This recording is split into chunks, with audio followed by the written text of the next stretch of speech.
I'm doing a free tour today.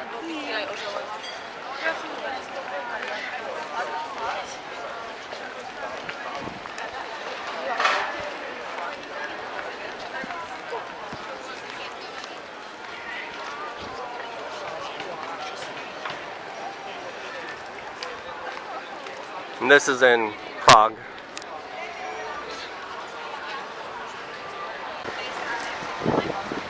And we're just dividing into our appropriate languages.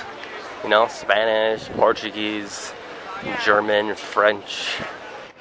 Basically, you name it, it's pretty well all happened right here in the Old Town Square.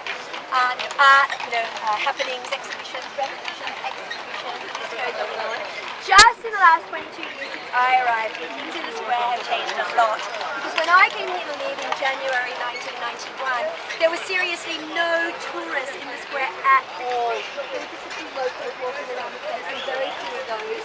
And in those days, if you wanted to buy a beer in one of the local bars or restaurants right here on the square, it cost about 5 crowns.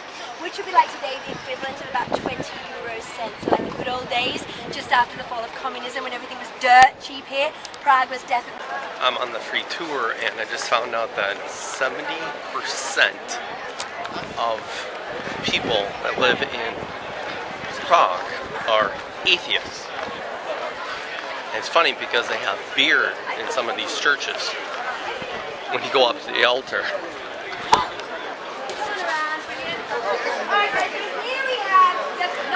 The astronomical clock of Prague. The Czechs have a nickname for their clock, they call it Orlok.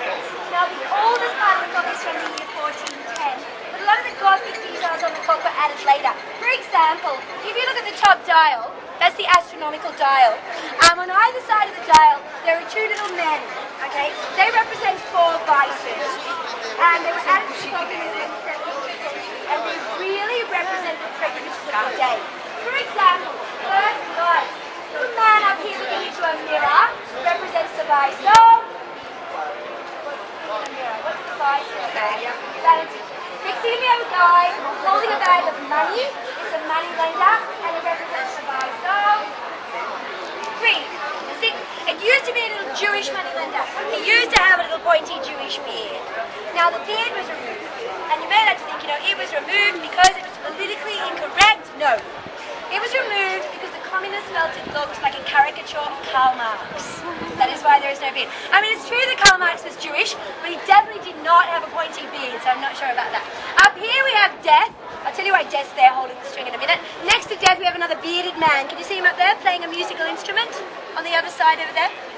Okay, now it is not supposed to represent the medieval fear of ukulele music, or the present fear of ukulele music for that matter. It's supposed to represent the medieval fear of the infidel, the non-Christian coming out from the great Ottoman Empire from Turkey, trying to take over here. So it's a little Turkish man. So guys, if there is someone in the crowd who is Turkish, Jewish, has a credit card, or looked at themselves this morning in the mirror, beware of the clock. That's all of us, guys. Anyway, I'm going to talk now about this church here. It's a Basilica of St. James, and it has a very interesting story to tell. This place. It's the little blue one right at the very, very end of the church. The arm guys, okay, have to come through. It's here. You can be the first to see it. It's just there. Come down. Hanging. Can you see? Oh my god. That is a human arm, guys. It's like that much of it is arm. And above it. Next one. Had Austria in there. Austro-Hungarian, the Habsburgs, exactly, the Habsburg family, Austro-Hungarian Empire, brought it here at the end of the 16th century. Does anyone remember why? What was he afraid of? Something taking over from the south. Turkey, exactly, Ottoman Empire, yeah. Anyway, it was a magic time all around, because with Rabbi Lowe, Rudolf II, they all lived at the same time. And, Rudolf II was into alchemy, unlocking the secrets of the universe. He was also into astronomy. Rabbi Lowe was also into mysticism. He was into Jewish, he was into Kabbalism, which is Jewish mysticism. He was a magic man. And according to legend, Rabbi Lowe, who was very passionate about helping his fellow Jewish citizens, he went down to the banks of the river Vltava, which is the river that runs through Prague. And he says a magical prayer.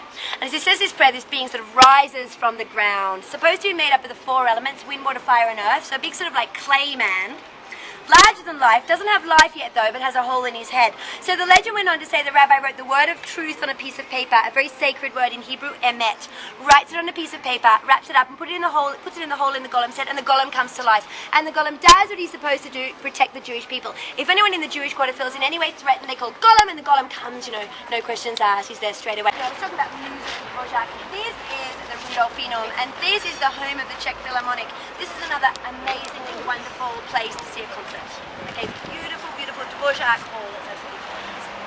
So because work on this castle started in 870 and was not officially ended until 1929. It's over 1,000 years of building. And so every time an emperor or an empress or a president would come into power, they wanted to leave their mark on the castle. So it grew and grew and grew over a 1,000-year period.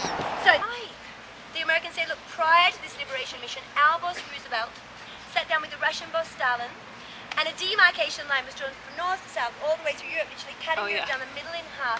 We are only allowed to liberate everything, up to the line from our side, and the Red Army, they have to liberate everything up to the line from their side, and we have to meet at the line. We're not allowed to cross the line, and the line is between Pilsen and Prague. Gave it a history rundown this morning. Could be bad, but by the incredible twist of fate, the contingent of the Nazi army was with Ukrainian soldiers. Their commander, a man by the name of Colonel Vlasov, they were actually on their way down